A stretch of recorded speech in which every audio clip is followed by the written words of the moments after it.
క్రీస్తునందు ప్రియులైన సహోదరి సహోదరులకు ప్రభువైన యేసుక్రీస్తు వారి దివ్యనామంలో శుభాలు.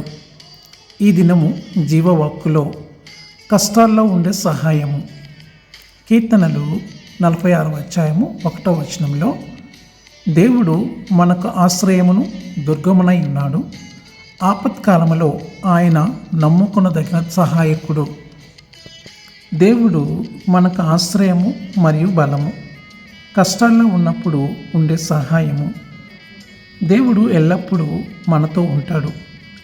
అంటే అన్ని సమయాల్లో, నిరంతరంగా, శాశ్వతంగా, అన్ని కాలాలలో దేవుడు మనకు తోడుగా ఉంటాడు. మన కష్టకాలంలో మనకు సహాయం చేయడానికి ఆయన ఉన్నాడు.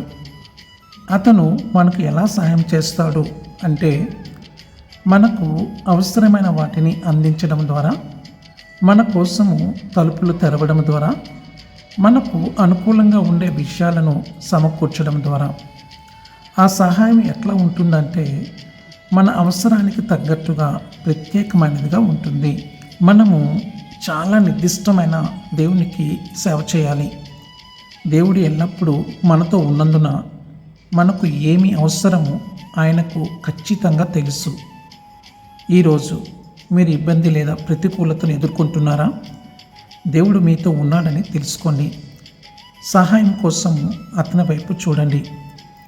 అతనిలో సమాధానం ఉందని, అతను మనకు అనుకూలంగా పనులు చేస్తున్నాడని మనము నమ్మాలి.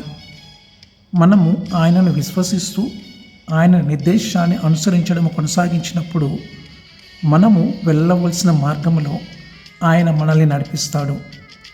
నా సహోదరి సహోదరుడా, ఆయన నిన్ను ఓదార్చాడు, పునరుజ్జీవింపజేస్తాడు, నిన్ను పునరుద్ధరించి ఆశీర్వదిస్తాడు. అతడు తన వాగ్దానానికి ఎప్పటికీ విశ్వాసపాత్రుడు, నమ్మదగినవాడు. కాబట్టి అతను మనకి ఎల్లప్పుడూ సహాయం చేస్తాడు. ప్రార్థనలో ఏకీభవించండి.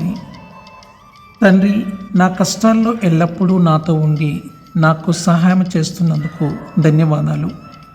మీరు నాతో ఉన్నారని, మీరు నన్ను ఓదార్చుతున్నారని మరియు నా ఆత్మకు పునరుద్ధరించారని నేను నమ్ముచున్నాను.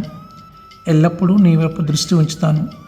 నీ ఆదేశాలను అనుసరించడానికి మరియు మీరు నా దశలను నిర్దేశిస్తున్నప్పుడు మిమ్మల్ని గౌరవించడానికి, మిమ్మల్ని గణపరచుటకు నాకు సహాయం చేయండి.